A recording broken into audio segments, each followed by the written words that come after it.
Imagine a startup hitting a massive milestone. They sign a huge client, the capital is flowing, and the entire operation is humming. And then, suddenly, the music completely stops. The lead engineer walks into the office, hands in a resignation letter, and walks out. Suddenly, there is a gaping hole right in the center of the production pipeline. The immediate response is just pure panic. Management scrambles to throw up postings on every job board available, crossing their fingers that the right candidate just happens to be browsing the internet that afternoon. But months pass. The timeline stretches, deadlines slip, and out of sheer desperation, the team settles for an average hire. By then, the massive new client has lost patience and walked away. Recruiting strictly as an emergency response is a structural liability. It creates a point of failure that can halt an entire company's momentum. Welcome back to the Daily Draw. Let's pull today's focus and reset the board. Today, we pull card number 60, recruiting. The artwork here, a geometric green wolf, hints at the predatory posture required to do this correctly. This timeline illustrates how most companies operate. They follow a strict linear sequence. An event happens, someone leaves, creating a vacancy, panic sets in, and only then do they post an ad. This model breaks down entirely at the point of vacancy. The flaw is assuming the best candidates are waiting. High-tier performers exist in an entirely separate loop. They are already employed, succeeding, and definitely not refreshing job boards. Waiting for your house to catch on fire is the absolute worst time to start searching for water. You have to dig the well before you are thirsty. Look at the text right in the center of the card. The advice is highly specific. I heavily overinvest in recruiting. I have an understanding with certain search firms that if you find someone great, don't wait until there's a job opening. Send them to me.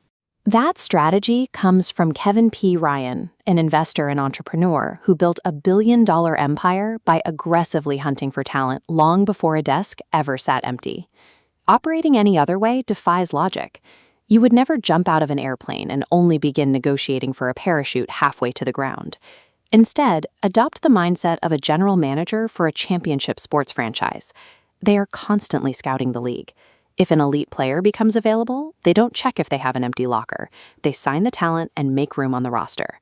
Strategic recruiting requires the exact same approach. It is a continuous acquisition of capital assets, rather than an administrative chore you assign to HR once a quarter. To execute this continuous acquisition, start with the assets you already possess.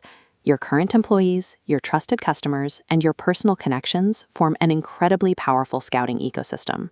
This diagram shows how direct network connections illuminate pathways, bypassing the usual filters of the hiring process. These referral candidates arrive inherently pre-vetted for trust and competence by people you already rely on. This leads to the second pillar. You must normalize the active pursuit of high-performing talent, even when they aren't looking. The people who will actually drive results for your business are currently busy driving results for someone else. They are entirely invisible to standard recruitment tools.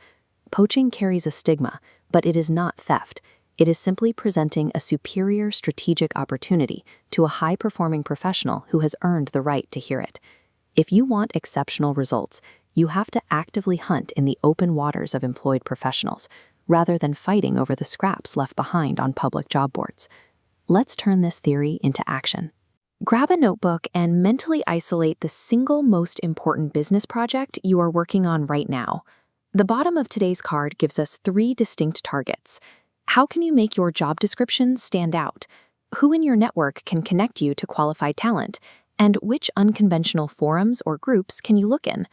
Pause the video right here. Set a timer for exactly 5 minutes and force a concrete decision on just one of those 3 prompts.